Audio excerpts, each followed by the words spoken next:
Emil Meek. Into landet. Drive home.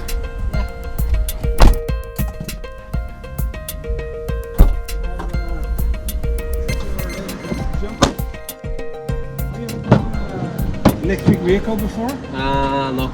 This is the first time? Yep. Fine. This is a beast of a car. Okay. How's the training? Good. Good, the training is Did the pads with Aristo. So, boxing a lot.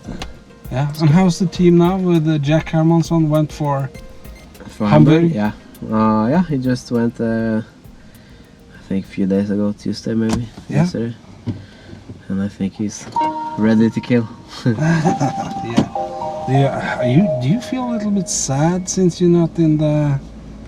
Wow. If I think of it, maybe. Yeah. But I think it's like it is what it is. I can't change it, so I can't be mad either. No, because everything is for a reason. Because I saw on Twitter Yeah. that if CM Punk wins, Yeah. then That'd be that cool. should be your perfect opponent for Yeah, that'd be nice. your next fight. That'd be And people should know that it was me that tweeted that because I know I'm going to meet you. Okay, Emil Valhalla Meg, this is for the fans to get to know you. Uh-huh. So basically we're going to drive you as a little cab to your home with this Nissan Leaf. And how did you become an MMA athlete? When did it all start? I think it was back in 2010, or it was back in 2010. I moved to Trondheim to kind of like not 100% to train, but what's she doing? She's walking on some Chico. paper shoes. Chico. She says go. Are you kidding me? Is this normal? That's stupid. But yeah, in 2010 I started training at something called Trondheim Fight Gym, and yeah, kind of went from there. Had my first fight, and after 3 months of training, and it was Because you started straight away with MMA. yeah, I did I got an interest for it, so I tried like asking with people in the military and in the army and asking them if they like there was a wrestler there and like can you show me something, and we kind of went and fought even though I didn't know how to fight, so and I went online and illegally downloaded some Bass-written striking systems, and that was I actually learned a lot from it, like from zero to something, just working on the bag or shadow boxing. It was great. So, but other than that, I went straight into an MMA. The Bass-Rutten's Striking system. You still use Bass-Rutten's I striking don't- system? Well, sometimes I actually do. Like if I'm bored and if I'm training alone and I get bag work and I don't like, it's easy to get lazy if you work on the bag alone. So if you got Bass-Ritten's voice shouting at you, you do it. So he's still kind of a hero for you, right? Yeah. That's cool. And so you had your first fight after only 1 or 2 years? Yeah. No, months, 3 months. My first amateur fight. In Norway? In Denmark. Okay, because it's illegal still in Norway. Still right? illegal. Yeah. And do you take us through your first fight? Do you remember anything? Yeah, I remember pretty much all of it. Fought a Norwegian-Danish guy, Thomas Jessing, his name is. Okay. He's now turned pro also, doing good. But yeah, he had a fight before. He had 1 amateur fight and I had 0 fights, and it was kind of like bungee jumping or parachute jumping, because you have no idea what you actually give into the first time. And so you just like you do whatever the coach is, and you watch the other guys warm up, and you like maybe I should do some of that thing they're doing because they probably have fought before and stuff like that. But and then you just went in and you like looking at the crowd, you're looking like everywhere, and you're looking at the referee, and like all of a sudden there's like fight. I'm like, oh, okay. Did you know the rules? Yeah, I know the rules. Yeah. This is I know the rules, but it kind of like the first impression for everything since you haven't done any full contact fights before. Okay. And it went good. Won in the first round. On a guillotine or anaconda or something head squeeze. So, but it was good. It was a good experience. And after that, I kind of just really liked it. It's kind of like, wow, this is cool. So after that, I just went all in. And now you're here. You're perhaps one of the most talked about UFC fighters who has not entered the octagon yet. That's kind of special. Yeah, and CM Punk. He is even more talked about. Is this a kind of a strategy from you to just... No, not at all. I would love to fight this weekend, but I have to wait, and the longer I wait, the better I get, so there's no worries. There's no worries. And you have in total how many fights now? I got 11 pro fights. Yeah, 11. And 3 losses, right? 2 losses. 2 losses. And 1 no contest. Yeah. Your first loss. Do you remember anything? It was in my pro debut. I had 6 or 7 amateur fights, which I was undefeated as an amateur, and decided to go pro. And there was like the more fights I won, the more nervous I got before each fight, because the stakes got even higher. Like every fight you get, you know, then it's kind of like if you gamble and you play roulette and you go black, and then it goes black, and then you go black again, and then again, and then each time is like. So you feared to be like... Yeah, you know, because you feared that you would lose everything you put in. So this is what my 7th or 8th, I think it was my 7th fight or something, but as a pro. And first time I did a real weight cut, first time I did everything like that stuff, and I was super nervous. I had a bad weight cut, and I had a tough opponent, even though he looked like he was a little bit fat, but I didn't underestimate him because of that. I knew he was a dangerous guy. But and he rocked me, got the best of me. I lost, and that was because you were knocked out. Nah, well, I got the TKO loss.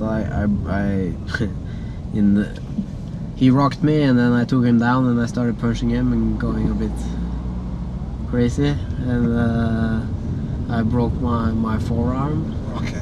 And after I broke it, I wasn't really in the fight, but I continued fighting until I lost on the TKO. So I was still conscious, but you know, didn't have anything to, like, it was a right stoppage. Didn't have anything to do there. Because it seems to me, when I watch your fights, that you're a little bit wild and crazy. Yeah. That you actually get annoyed and angry, and you really want to kick the other guy down. Is that correct? Yeah, I think so. Because once I saw you fight, I think it was in Sweden, where your coach was saying, okay, the game plan was take it to relax, get to know the opponent a little bit. And I do remember your coach's eyes when you rushed into the ring and start punching as fucking hell from the first second it was fight. Yeah. I know, shit happens. It's a fight. So you still fight like that? You fight with emotions? No, I never felt that I never felt like angry or like I might get annoyed if I don't like if I can't do the things I wanted to do. I can't get annoyed, but you will get pissed if a Stockton slap. I might. No, I'm probably the most calm person in the whole world. Like I never get mad. I never. If I'm not hungry, then I'll never get mad. If I'm hungry, then I get like aggravated. And now you're. Now I'm drinking. You're not hungry. You're hungry? A little bit. Oh Yeah. shit! This is going to hell. I have a hungry MMA fighter in the Nissan Leaf. This is going to hell. No. Okay, and then you are the first Norwegian going to the Ultimate Fighting Championship. Yeah. And that's all because you were the only one who wanted to fight Palhares. Because that's your international breakthrough, right? Can you tell us why? How did that happen? Well, I was training for another fight. I was training for another fight, and then I heard some rumors about like Jack was lining up fights, and he had one in Cage Wars, and they had one in Venator, and then. And that's Jack. I'm also. Yeah. Yeah. And he was just joking around, like, yeah, we got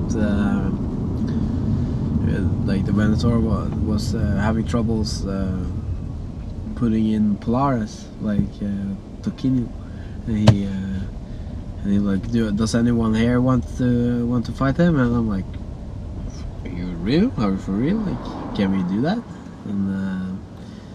And then I just got the contact info, and I asked, his name is Alex, and Frank Miranda over at Venator, and they just like, yeah, man, we would love you to fight. Love that you would fight Polaris. Love to fight Polaris. Yeah. Anyway. That's correct. Yeah. Of course they will. Yeah, and they were super excited about that. So they just contacted the management of Polaris and asking, and I had a little wait time, and they had some court issues because of the World Series of Fighting and all that stuff. Yeah. And so I had a little wait, and I started preparing slowly, and all of a sudden it was on. And yeah. Because this seemed to be like a huge risk for you. Yeah. Because you came off a couple of strange fights from Poland. There was one you lost and one no contest, and Yeah, but then I won two. I had two fights in a row that I won after that. So. yeah. So you felt confident. Yeah, I felt really good. I felt like I did some changes after that. After the last loss, I did some changes. I looked at myself and knew that I should have beaten that guy I lost to, and I didn't put up a good performance, and I didn't do well. I didn't do the best I could, and I just like took a step away and looked at the big picture, and okay, what do I need to get better? And then I just need to get sharper and smarter. And Specifically, was it? yeah, so specifically, I took a move. I went from Trondheim to. Oops. I went from Trondheim to Oslo and had a training camp here. Slept on some couches and with friends, and yeah, I had like 6 weeks there, I think, and I was good. And I had a tough opponent from Finland. He's like 11-4 or something. He's a like previous champion of the organization.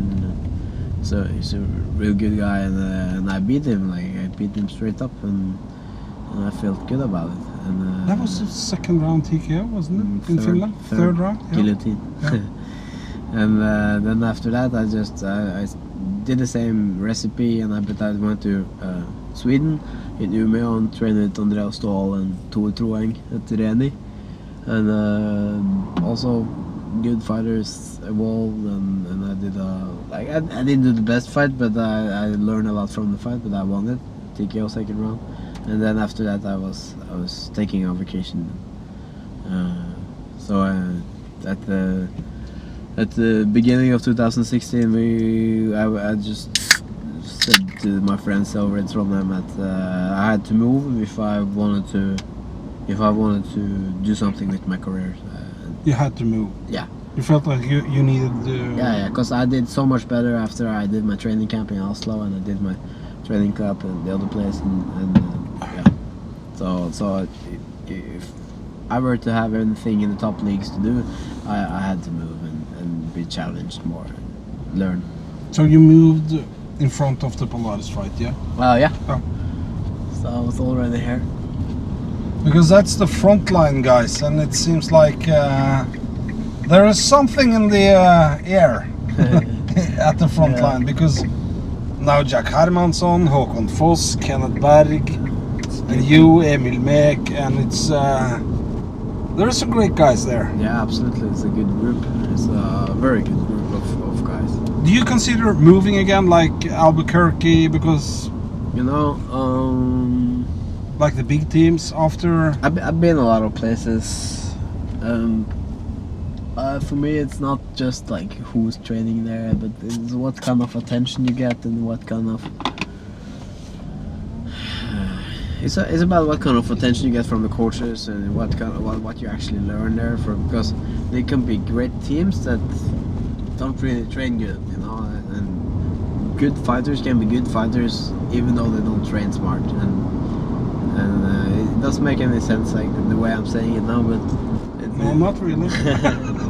but you could be a good fighter. Like there's people that are just made for it, and Yeah. and Like John Jones, for example. for example, Because he's fucking up all the time. yeah, and but he no matter where he would have trained, like if he went to Albuquerque, if he went to American Top Team, if he went to the frontline, he would still be almost the same. Like you could tweak and adjust it. Yeah.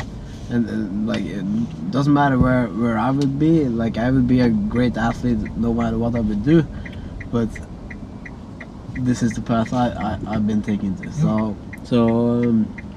And if I go to let's say Albuquerque, it doesn't necessarily means that I will get a lot better just because I'm there. But if the coaches gives me what I need, and if they understand what I need, then of course we started talking. But I think you're gonna die in Albuquerque. Yeah. I've been to Albuquerque a couple of times, and it's for you, it's too hot. Yeah. For a Viking to be in Albuquerque, you will for sure have died. I think you would last for. I think it's. But also you can see Alexander Gustafsson. Also, It's great. he went. Yeah, it's great. Yeah. He went from Stockholm to San Diego. Yeah. The Alliance team, right? Mm-hmm. And he lost a couple of fights, and he's now back training in Sweden. Is that correct?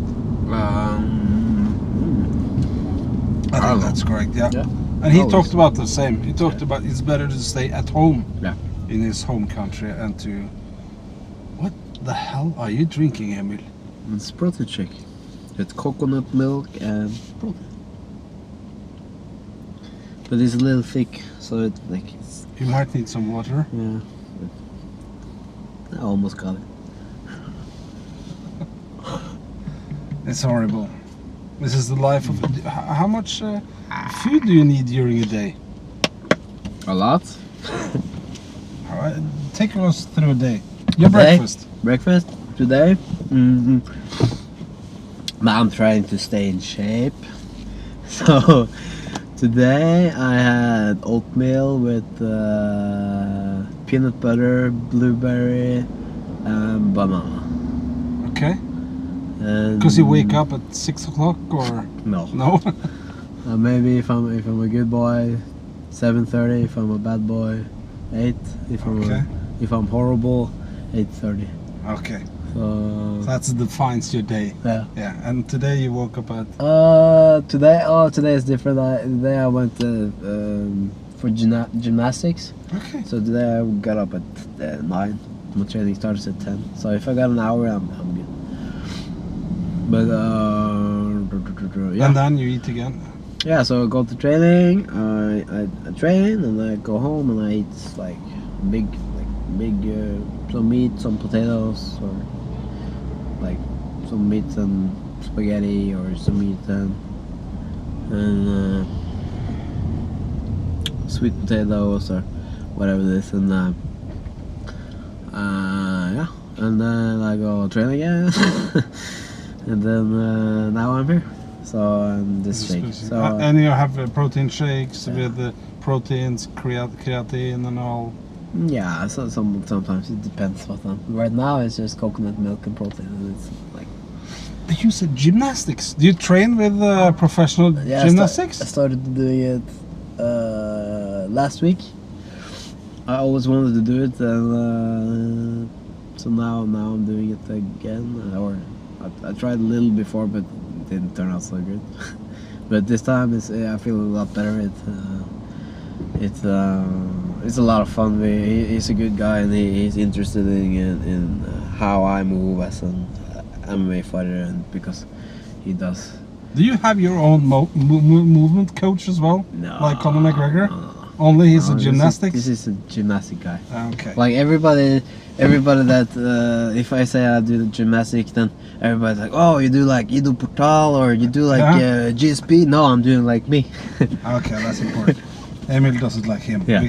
And you're training then gymnastics because of the fun of it. The fun of it, and or I didn't know it was fun, and I was like, but it's a lot of fun. So, and if it was horrible, I probably wouldn't do it, because it's something that I don't necessarily need it, but I feel like it's a lot of coordination for my body, and I think it will help me a lot with MMA training. Just like you get really strong in weird positions, like and you stretch your Yeah. arms, and you get a different kind of body control from that. Like That's I got pretty good coordination and body control since of what I'm doing, but this is something different. Your genes seem to be a pretty good athlete, yeah? Because you My see your grandfather body, yeah. was he like 10 T-comp. Yeah, like a professional Olympic athlete in running, jumping, yeah. Throwing, Yeah. all that stuff. And that's And impressive, so, yeah. So that's And fun. but Emil, after the Polaris fight, if we go back to that again, and after you won, Yeah. looking at the fight, some people said this was 12 6 elbows. No, It was damn close to 12 6 elbows, No. wasn't it? no. Because do you think that you were getting away with it because it was Polaris? Polaris, who everybody knows, was the hate object #1 in its martial arts. Yeah, no, I don't think so. And it was not 12 to 6. It was downwards. Like I've done it a Yeah. lot in training in previous fights too, and but it was close. Like the thing they complaining most of it was the back of the head, and it wasn't that either. Like it No, it was maybe definitely not yeah. in the back. So It was here. yeah, It was spot on. Yeah. So like,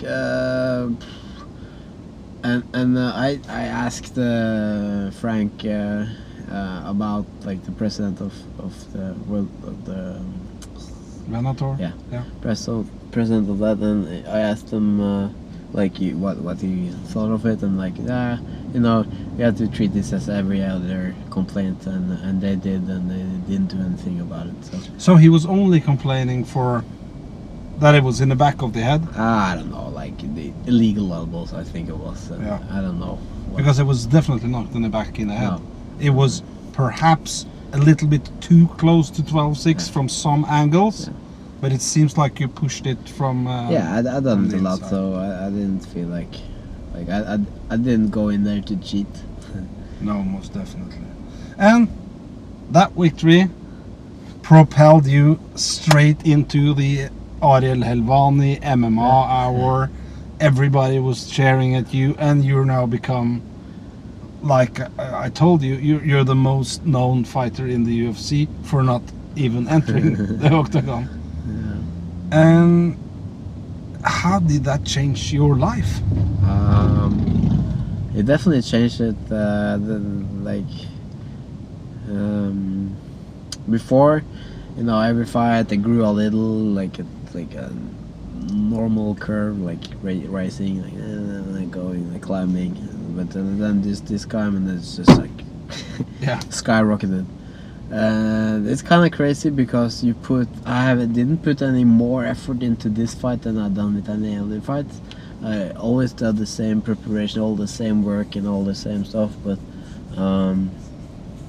so to me, for me to experience the kind of audience or the people coming up me at the streets, media showing up at the airport, like and all that stuff, for me of course it's very cool and very awesome and it's super fun, but it's also strange if I think about what I actually did to achieve it, because I haven't done anything different. I just did the same thing that I always done. And but you proved, for me, you proved that you were, if you saw the rankings. Yeah. Because the rankings were like, Yeah. okay, this is a point system. Yeah. And boom, I think you were 11 or 12 overall in the world. Yeah. It was fun because I was like, I think I was 350 or something before the fight. At Fight Matrix. It must be the world record in jumping. Gang. And then suddenly people are starting to tweet and other fighters, he was a lucky son of a bitch, let me come on. And other big names wanted to fight you. Nah, did they? Yeah. I haven't seen it. Okay, I'm gonna show you, because when I tweeted that you wanted the next perfect opponent for CM Punk was Emil. Yeah. It was on Twitter. He said, "I want to fuck your balls," and I got a lot of shit from it, because this is and this will be like the next big thing for you. Yeah. You're entering a world of not only MMA but trash talk and people that really want to beat you up. Yeah. Are you prepared for that? Yeah. No, it's I actually I was surprised that I didn't get more people wanting to fight me in the beginning, at least, because of, you know, there's a lot of people that didn't like the way I see it. I took down like Polaris that nobody wanted to fight. Yeah. But okay, since he took down Polaris, if I think they dissed the guy, then I kind of took down Polaris. People are thinking, I guess, and. No. Yeah, and but that's the same thing that, that doesn't really make any sense. But I think people would see me as an easy sculpt or I don't know, like something like that. But I disagree. Yeah. I disagree, because you know what? If nobody has told you yet, Yeah. the way you took down Polaris, because when I watched Polaris going into the fight, it looked like to me that the old rules of Vale Tudo and the Brazilian rules was back on again. He looked big, sharp, and he wants to eat you. And Polaris, he's one of the best fighters out there, for sure. Good. Absolutely. You looked like this was an everyday fight, you know, and you basically just beat him down. The best performances who looks easy is the best performance, so I don't think so. And then Joe Silva called. Yeah. Did he call straight to you? Yeah, he sent me, like, I've been emailing him a lot of times, trying to get into UFC.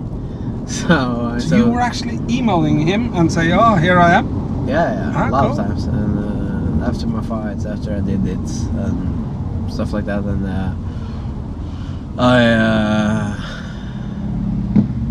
so he had my email, so he emailed me. So it's no for the fans, because everybody, how does it happen to go to the UFC? You got an email? Yeah. Like boom? Yeah, bling, and like every other email, and then I hadn't talked to my management, and He's a straight shooter, you know. This is his job. He's done this a lot of times, so for him it's easy. Like for him it's just okay. We can offer you this. If you want it, take it. If you don't, go to another place.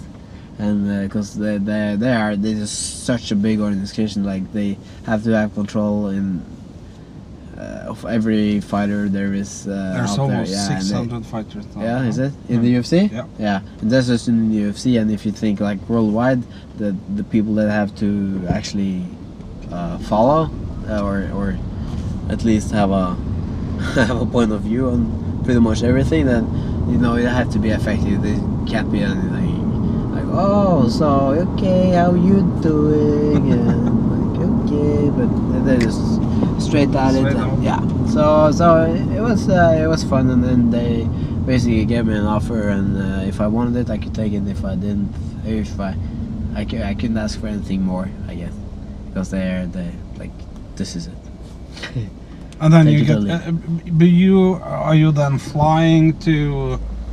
No, just I was to Nevada or? No, I was just home. But afterwards, it's just an email. Yeah. Just sit back, train. These are the rules. Yeah. They connect you with everything that needs to be connected, and you get a bunch of sheets, like paperwork this big.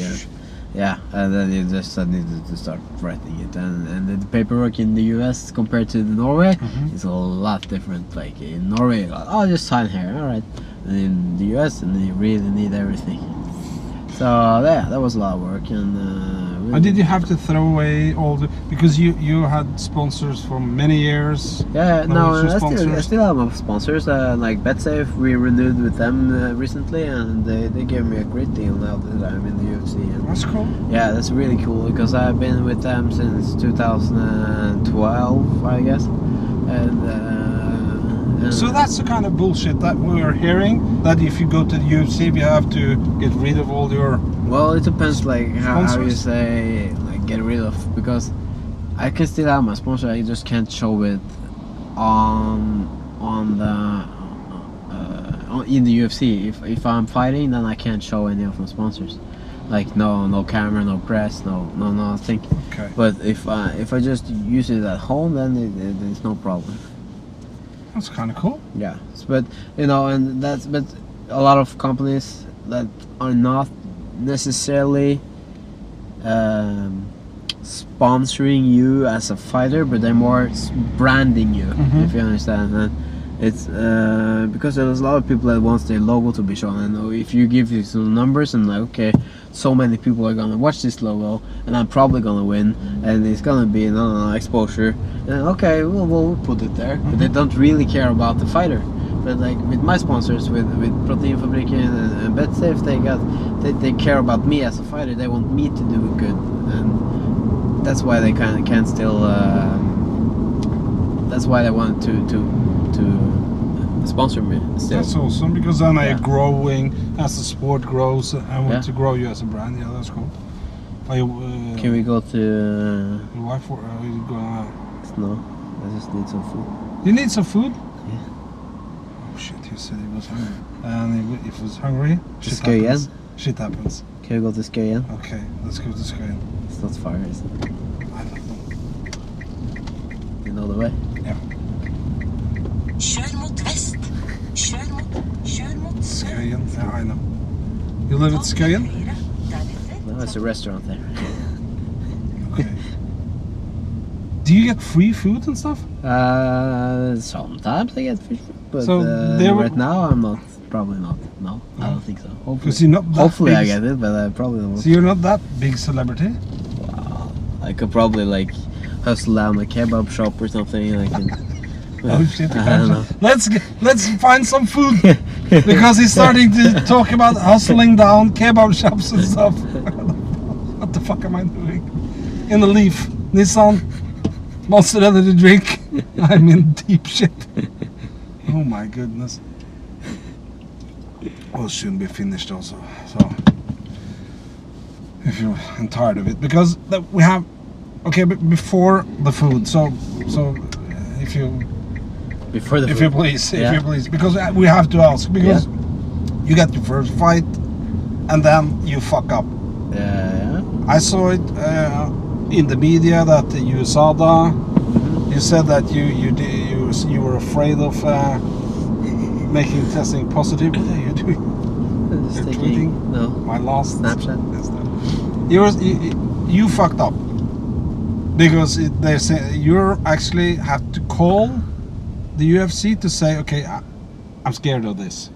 No, like what really happening is that as we enroll into the UFC, it's an anti-doping program, and it's a strict program, of course, and the new program that started in 2015 or something, late 2015, and it's really strict, and you can see a lot of fighters getting busted for it, and It's like So- the Olympics for the people Yeah, watching. absolutely. It's like the Olympics. Yeah. It's the same deal. yeah,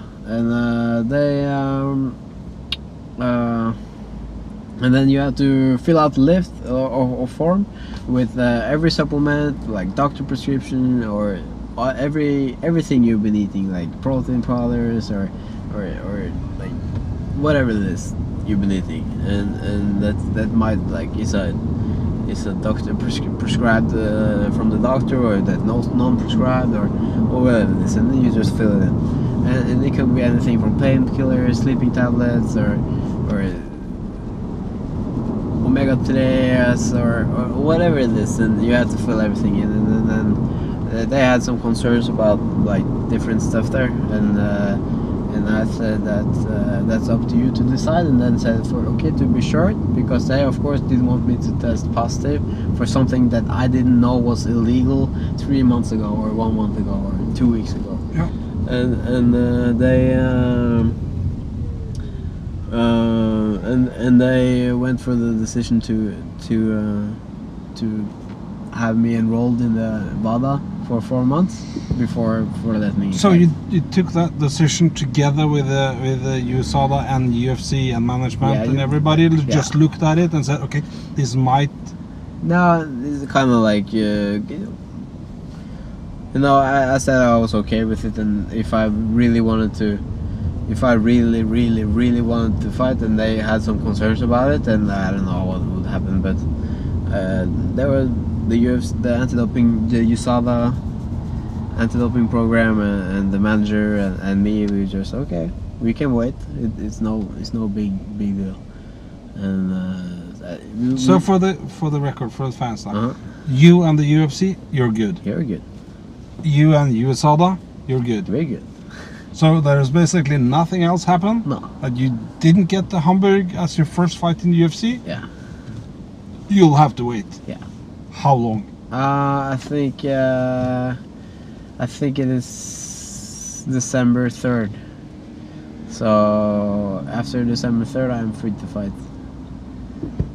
So basically, it's the first fight night after December. Yeah. Perhaps. Yeah.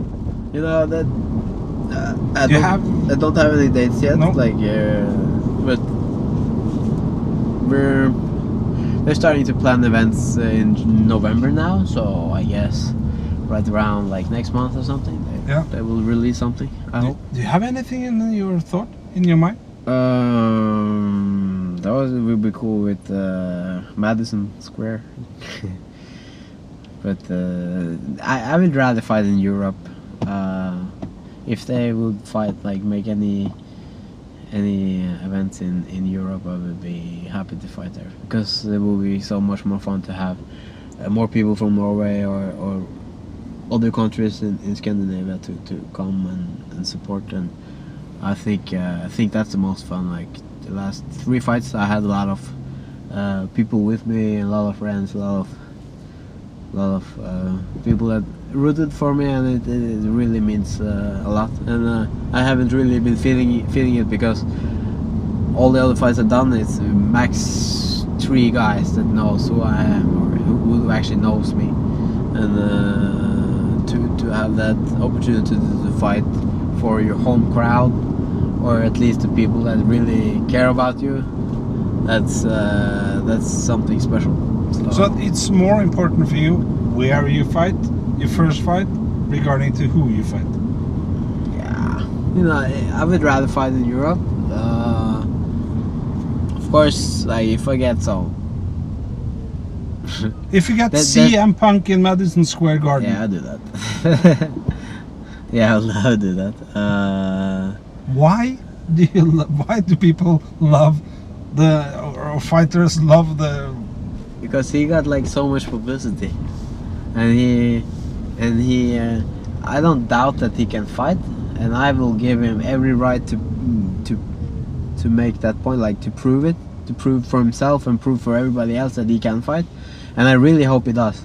But he's a guy who's been signing with the UFC from no previous martial art background, for play fighting in the WWE, and so yeah, he got a lot of stuff to prove, and It's almost like you're saying like he's cheating. no, A he's little not bit? cheating. If you know like, what I mean. Yeah, but in the queue. Yeah, he's jumping in line. He should have done some amateur fights. He should have done some other He stuff should first. absolutely. Do you see Brock Lesnar? Yeah. He did some fights before the UFC. He didn't jump in the lines, or maybe a little bit, but still. yeah, he did his work. He was a trained. wrestler. Yeah, he was a wrestler. He'd been training good.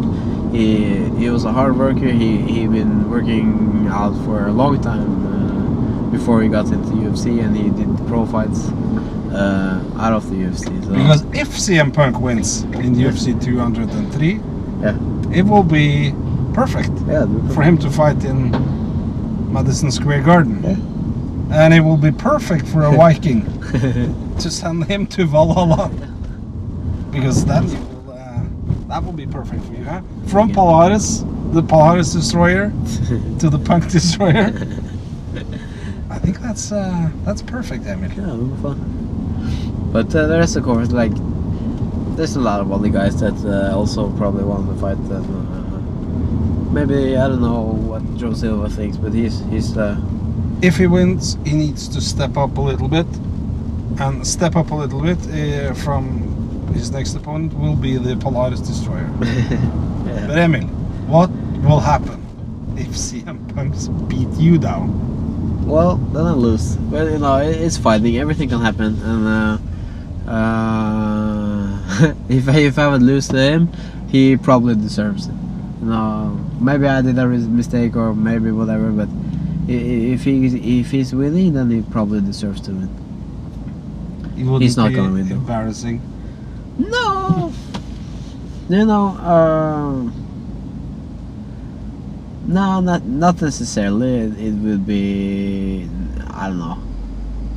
I think it would suck equally much no matter regarding who I'm fighting. Like Yeah. maybe a little extra sting with CM, but if he wins and he does a good job about it, then you know. Because the easiest fight for CM Punk in the rankings, if Yeah. you see that like top 15, Yeah. it would be you. Yep. You will be perfect, you know? Yeah. If you look at the rankings, all the other guys has a lot of fights, a lot of battles, Yeah.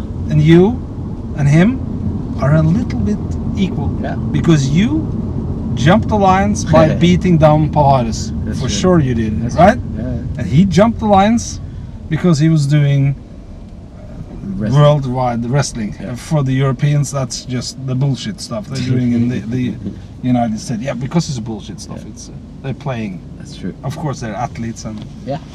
juiced athletes, but that's another another issue. So that's why I'm thinking this is perfect. This is the Emil Valhalla Meek saga. Can we agree on that? Yeah. And now we need to find some food. Yeah. And we take a little break. 5 minutter. Huh?